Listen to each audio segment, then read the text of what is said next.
Dajjal merasa ingin menguji apakah Isa ini benar-benar seorang nabi atau bukan, sehingga ia memutuskan untuk menemui Nabi Isa alaihissalam.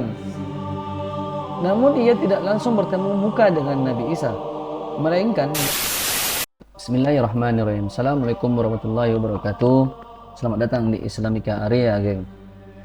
Kisah Dajjal telah lama menjadi topik yang sangat menarik dalam berbagai budaya dan agama, teman-teman. Konsep tentang sosok yang dianggap sebagai fitnah terbesar sebelum kiamat ini telah memunculkan berbagai interpretasi, spekulasi, dan kekhawatiran di kalangan umat manusia, khususnya umat Islam. Dalam salah satu riwayat, teman-teman, Dajjal dibesarkan oleh Malaikat Jibril dalam sebuah gua yang terletak di pulau kecil yang sangat indah. Ia dijaga oleh binatang yang mampu berbicara bahasa manusia. Namun, akibat perbuatan yang durhaka, Dajjal akhirnya diusir dari pulau kecil yang indah itu, teman-teman. Oke, teman-teman, konten kita kali ini, kita akan membahas perjalanan kisah Dajjal, teman-teman. Saat ia memasuki masa remaja dan memulai petualangannya yang membawa ia ke seluruh dunia.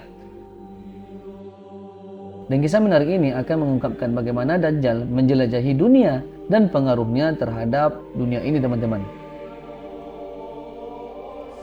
Nah, seperti apa konten kita kali ini? Mari kita menyelam lebih dalam, teman-teman.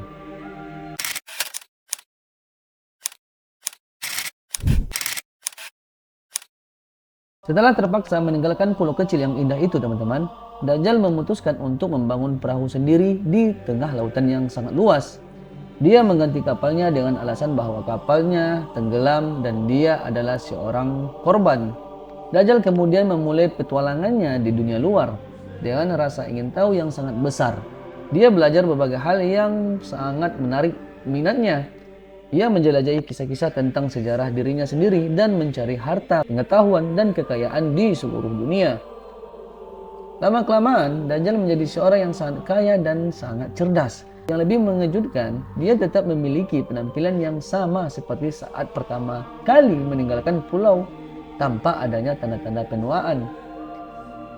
Ketika Dajjal berusia 20 tahun, dia pertama kali mengunjungi Yaman yang berjarak 4.000 km dari pulau asalnya. Dan di sana, dia dengan cepat menyerap pengetahuan baru setiap harinya, seolah-olah memiliki kecerdasan dan pemahaman yang melebihi manusia lainnya. Setiap orang yang berinteraksi dengannya sangat terkesan oleh kekuatannya, teman-teman. Kemampuannya yang luar biasa dan kecepatan pikiran yang ajaib. Si Dajjal ini menjadi seperti perpaduan antara kebijaksanaan dan misteri yang membuatnya menjadi pribadi yang sungguh menakjubkan. Setelah beberapa waktu, Dajjal merasa ingin kembali ke tanah nenek moyangnya di Palestina. Tetapi sebelumnya, rasa rindunya membawanya kembali ke pulau tempat dia menghabiskan masa kecilnya. Pada waktu itu, teman-teman, dia ditemani oleh sejumlah pelayan dan mengendarai kapal besar, dan Dajjal pun berangkat. Nah, di tengah perjalanan, teman-teman, kapal besar itu berhenti dan Dajjal memutuskan untuk melanjutkan perjalanan sendiri dengan menggunakan kapal kecil. Saat berada di pulau itu, hal pertama yang terlintas dalam pikiran Dajjal adalah mencari materi ajaib peninggalan Malaikat Jibril. Selain itu, ia juga membawa pulang sepotong batu kecil berwarna-warni yang diambilnya dari batu panel tempat Malaikat Jibril menuliskan wasiat-wasiatnya untuk dirinya. Selanjutnya, teman-teman, dia melanjutkan petualangannya hingga ia mencapai Palestina. Ketika sampai di sana, usianya sudah mencapai 100 tahun. Namun, dia tidak merasa lemah, tua ataupun pikun. Seakan-akan waktu telah berhenti pada masa kehidupan mudanya, menjadikan dirinya tetap dalam keadaan yang penuh vitalitas tanpa keraguan. Dajjal pun merasa dirinya pantas untuk menjadi Tuhan karena dia tahu kecerdasannya yang melebihi manusia lainnya. Bukti nyata adalah dirinya yang bisa berkomunikasi dengan binatang yang sangat luar biasa itu, teman-teman. Dia bisa berkomunikasi dengan binatang yang menjadi pengasuhnya yang sejak dahulu itu. Dajjal menyadari bahwa semua makhluk takut padanya karena kekuatannya yang sangat luar biasa. Menurut binatang itu, Jibril, malaikat paling agung, adalah pembimbingnya, dan itu membuatnya merasa seolah-olah memiliki pengetahuan yang cukup untuk tahu apa yang harus dilakukan.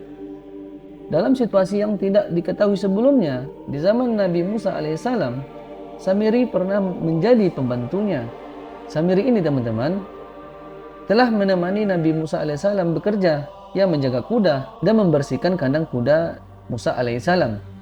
Namun, Dajjal tidak hanya melakukan pekerjaan biasa, ia sering mengintip percakapan Nabi Musa dengan Nabi Harun, dan bahkan mendengarkan pembicaraan Nabi dengan malaikat Jibril. Dajjal ini benar-benar sangat licik teman-teman. Selain mengintip percakapan dan pembicaraan penting, ia bahkan mencuri pasir yang diinjak oleh kaki malaikat. Jibril saat mengunjungi Nabi Musa, ia juga selalu memperhatikan tingkah laku para pengikut Nabi Musa yang membuatnya semakin mendalam dalam mengejar pengetahuan dan kekuatan itu. Dajjal atau Samiri ini benar-benar sangat licik teman-teman. Dalam menjalankan tipu dayanya, ketika Nabi Musa pergi bermunajat selama 40 hari di Bukit Tursina, Dajjal memanfaatkan kesempatan ini untuk menipu kaum Bani Israel. Dia menghasut mereka untuk mengumpulkan semua emas yang mereka miliki agar bisa menunjukkan kepada Tuhan Nabi Musa. Setelah berhasil mengumpulkan emas tersebut teman-teman, emas tersebut kemudian digunakan oleh Dajjal untuk menciptakan sebuah patung anak lembu.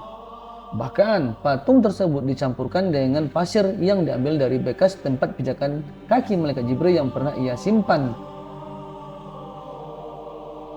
Perbuatan Samiri ini teman-teman sungguh menguncang kaum Bani Israel pada saat itu. Patung anak lembu emas yang tiba-tiba bisa berbicara dan mengaku sebagai Tuhan telah mengubah keyakinan mereka. Ketika Nabi Musa kembali dari munajatnya, ia sangat marah terhadap perbuatan Samiri dan bahkan Nabi Harun mendapat teguran karena tidak dapat mencegah kejadian tersebut. Nabi Musa kemudian memohon petunjuk dari Allah Subhanahu wa taala untuk menghadapi situasi yang sangat sulit ini, teman-teman. Selama perjalanannya, ia mengarungi zaman kebesaran Daud alaihissalam hingga sampailah ia ke zaman Nabi Isa alaihissalam. Fisiknya tetap seperti laki-laki berusia 30 tahun. Ia selamanya muda meski telah berumur ribuan tahun. Samiri yang telah hidup selama ribuan tahun mendengar kabar tentang Nabi Isa alaihissalam yang dikatakan sebagai keturunan Nabi Daud. Nabi Isa alaihissalam ini teman-teman, ia akan bertugas menjadi hakim yang adil, meluruskan segala kesesatan hingga menyelamatkan umat dari kezaliman yang membuat sengsara di akhirat kelak. Dajjal merasa ingin menguji apakah Isa ini benar-benar seorang nabi atau bukan, sehingga ia memutuskan untuk menemui Nabi Isa alaihissalam. Namun ia tidak langsung bertemu muka dengan Nabi Isa, melainkan mengutus orang untuk bertanya kepada Nabi Isa, "Jika engkau benar-benar nabi, maka katakan kepada aku siapa yang berada di luar." Isa diam sejenak dan kemudian berkata, "Wahai saudaraku, beritahu kepada orang yang mengutusmu bahwa Allah yang Maha Perkasa menerima taubat dan mengampuni dosa-dosa seluruh hambanya." Serta Isa mengungkapkan secara terperinci riwayat hidup Dajjal Samiri ini, teman-teman. Samiri yang menerima kabar itu dari utusannya tidak menanggapinya, selain mengatakan ia itu tukang sihir yang telah dirasuki setan. Jika ia seorang nabi, maka ia tidak akan tahu siapa aku dan apa yang telah terjadi. Sebab para nabi tidak memberitahukan hal yang gaib. Hanya Allah yang mengetahui yang gaib. Bukannya secara jantan menghadapi Nabi Isa, Samiri malah kabur mengembara ke negeri-negeri yang jauh. Nabi Isa alaihissalam, teman-teman, mengingatkan para pengikutnya agar berhati-hati terhadap seorang pembohong yang akan muncul di akhir zaman. Ia mengatakan, teman-teman, pembohong itu mencuri nama dan gelarnya sebagai penyelamat Bani Israel. Dalam perjalanan yang panjang, Samiri menjelajahi lautan, tanah tandus, padang pasir, dan daratan yang berbeda. Ia berinteraksi dengan berbagai bentuk kehidupan dan makhluk hidup, belajar dari pengalaman tak terbatas, meskipun tergila-gila dengan pemikiran untuk menguasai dunia. Ia merasa perlu untuk kembali ke pulau asalnya, tempat ia menghabiskan masa kecilnya. Di pulau itu ia berencana dan merancang jalannya menuju penguasaan seluruh negeri dunia. Sesampainya di pulau hijau itu, Samiri dihadang oleh binatang raksasa berbulu tebal yang tampaknya menjadi penguasa pulau tersebut. Binatang tersebut ditemani oleh 20 orang yang memiliki tubuh yang tinggi, melebihi pohon-pohon, dan wajahnya bersinar seperti matahari. Mereka memegang rantai besi berlapis baja yang tampaknya bukan buatan dunia ini. Samiri harus menghadapi penghalang yang kuat di pulau ini. Dalam keadaan ketakutan, Samiri bertanya, "Apa ini? Siapa mereka? Bagaimana bisa mereka sampai di sini?" Binatang raksasa tersebut memberikan jawaban, "Wahai orang yang bodoh, engkau telah menyia-nyiakan 2 kesempatan yang diberikan oleh Allah kepadamu, dan sekarang tidak tersisa lagi bagimu." Selain dari janji terakhir itu adalah seperti yang tertulis dalam pesan Jibril untuk Samiri. Tidak ada kitab bagimu kecuali apa yang dibawa kepadamu oleh seorang nabi terakhir, Muhammad Rasulullah SAW, yang datang menjelang akhir zaman. Jika engkau beriman dan meyakini apa yang kami imani, maka Allah Subhanahu wa taala akan memudahkanmu untuk mengimani penutup para nabi. Ia bernama Muhammad Al-Amin. Ia akan lahir sebagai nabi dan rasul di tengah-tengah kaum yang buta huruf. Ia berhijrah ke tempat yang banyak ditumbuhi pohon kurma dan yang banyak mata airnya dan sumur tawarnya dengan tanah suburnya. Jika engkau mendustakan nabi yang mendahului Muhammad, maka Allah akan menutup hatimu dengan selubung hitam. Hatimu menjadi condong kepada kejelekan dan tidak dapat melihat cahaya akalmu. Hanya akan melihat dirimu sendiri, seperti layaknya iblis yang terkutuk, dan engkau pun menjadi teman akrabnya. Jika engkau tidak mempercayai eksistensi Allah, malaikat serta rasulnya, maka engkau akan dimasukkan ke dalam penjara 1000 tahun lamanya. Engkau akan bebas ketika Muhammad Rasulullah SAW telah wafat. Dan seketika itu Samiri ini, Dajjal ini, pingsan teman-teman.